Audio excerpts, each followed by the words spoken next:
Bengals owner Mike Brown on Shemar Stewart Holdout. We're not paying someone in jail. Imagine being told you're not getting paid because you're stuck behind bars. A harsh reality that Cincinnati Bengals owner Mike Brown is adamant about.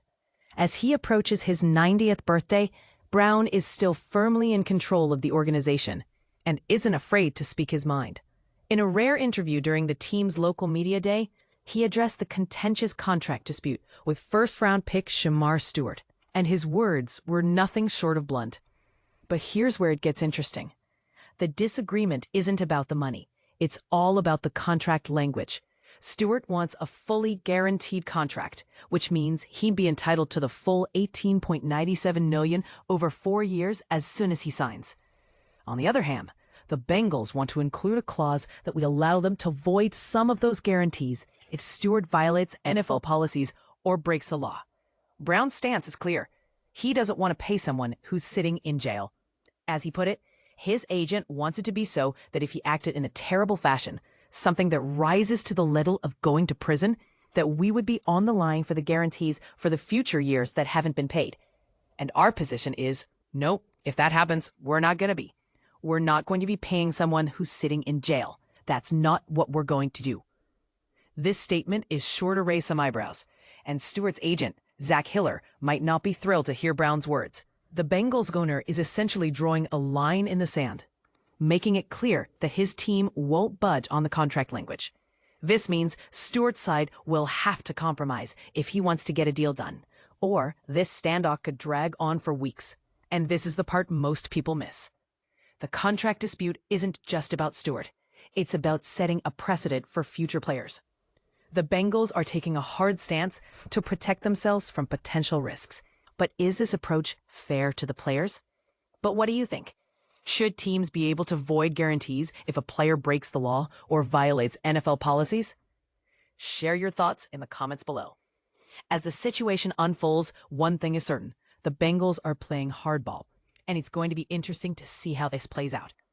You can read more about Brown's comments and the contract dispute here. The question on everyone's mind is, what's going to happen next?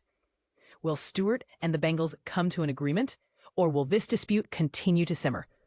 Only time will tell, but one thing is for sure. The NFL world will be watching closely. Shemar Stewart signs rookie contract with Bengals. Full details and impact on team. The wait is finally over. Shemar Stewart, the last remaining unsigned first-round pick from the NFL draft, has inked his rookie contract with the Cincinnati Bengals. This wraps up a tense negotiation that's had fans and analysts buzzing, but it didn't come without its fair share of drama and controversy. Here's the real story most people haven't heard. Stewart, a defensive end out of Texas A&M, hailed for his game-changing ability to pressure quarterbacks, held out longer than any of his peers. Why? The Bengals pushed for specific contract wording that could potentially strip away Stewart's future guaranteed money if certain conditions weren't met. This legal fine print became the major sticking point, raising eyebrows across the league. Is protecting the team's financial interests really worth risking souring your relationship with a top prospect? But today, both sides reached an agreement that reveals the give and take at the heart of professional sports. Stewart, advised by his camp, agreed to the Bengals' proposed contract terms, possibly setting an example for how future rookie deals might be structured. In exchange, Cincinnati eased the tension by advancing an extra $500,000 of Stewart's signing bonus up front. For a young player just starting his NFL journey, this added financial security is no small gesture. For the Bengals, who desperately want to rebound from a season where defensive struggles kept them from the playoffs, even though stars like Joe Burrow and Jamar Chase shined, the stakes are high. Stewart is expected to immediately strengthen their pass rush. The entire defense will be under the spotlight. Will this bold investment pay off, or could this unique contract negotiation backfire? And here's the part that may spark heated debate among fans and experts alike. Was it right for the Bengals to insist on such restrictive contract language for Stewart, potentially setting a tough precedent for future rookies? Some argue it's smart business. Others think it could erode trust and morale among incoming players. What do you think? Should teams protect themselves with these clauses, or should they prioritize building trust with their young stars? As it stands now, only one pick from the 2025 NFL Draft remains officially unsigned. Quinshon Judkins, the Cleveland Browns' second-round choice. His situation is mired in controversy for a different reason, as he faces a domestic violence charge and is not expected to finalize his contract soon. So the real question for you is, do these tough negotiations benefit the team in the long run, or do they risk alienating potential superstars before they've even played it down? Drop your thoughts below. Should rookies fight harder for security, or should teams hold firm to protect their interests? Shemar Stewart finalizes Bengals rookie contract after language dispute. Full details. Shemar Stewart's journey to a contract with the Bengals. A closer look. In a significant development for the Cincinnati Bengals, Shemar Stewart has officially signed his rookie contract, marking a pivotal moment in his early career.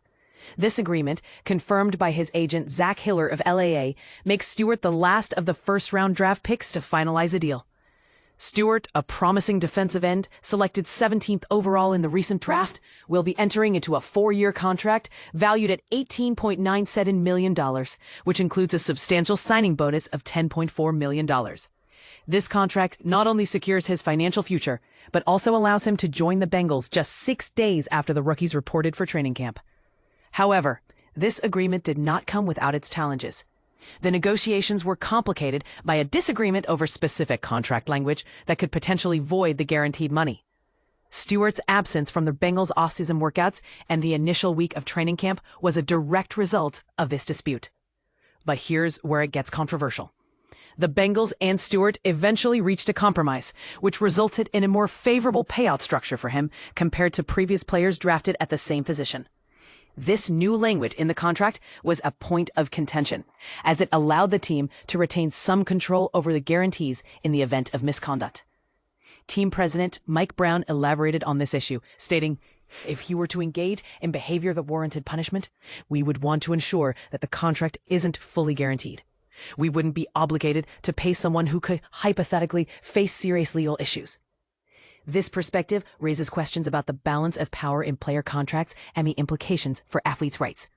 Interestingly, the Bengals were among the last teams to adopt such language in their rookie contracts, as noted by Duke Tobin, the director of player personnel. This practice has sparked discussions about the evolving nature of contracts in the NFL and how they reflect the league's approach to player accountability. In contrast, Cincinnati's other 5 draft picks managed to sign their contracts in time for the first practice, with linebacker Demetrius Knight finalizing his deal just days prior. Stewart's situation is reminiscent of past contract disputes, such as that of linebacker Roquan Smith in 2018, who also faced delays due to similar issues regarding contract language. During the offseason, Stewart did not sign the participation waiver, indicating the seriousness of his negotiations. Reports suggest that he was offered a lower training camp roster bonus than Amarius Mims, despite being drafted higher, which added to the complexity of the situation. And this is the part most people miss. The Bengals still have one unresolved contract issue, as defensive end Trey Henderson has yet to report to camp while seeking a new deal. With Hendrickson entering the final year of his contract and coming off an impressive All-Pro season, his situation adds another layer of intrigue to the Bengals' roster dynamics. As fans and analysts reflect on these developments, it raises important questions about the future of player contracts in the NFL. How do you feel about the balance of power between teams and players in contract negotiations? Do you think the Bengals' approach is justified, or does it set a concerning precedent? Share your thoughts in the comments.